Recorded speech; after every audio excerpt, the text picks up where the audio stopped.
Kantos. Ice cream. Flower. Baka pagbukad dyan, eh, bigla may labas ang dila niyan. Yan sa movie.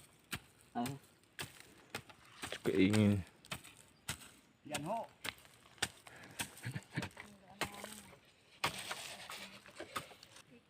Ito yung bukad na yan. Ito yung nakabuka na. Ganda.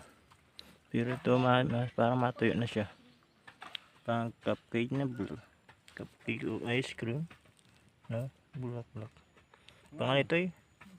Pugapong. Sa Tagalog, pugapong. Sa English ay elephant plant. Dahil ito ang laki ng laman nyo guys. Yan ang laman nyo. Inukay ko ito ng ano, laki. Nabubulok din, no? Pagkabukadkad. Bago nagadaw na. Pagka bulok ng bulaklak, nagadaw na yan.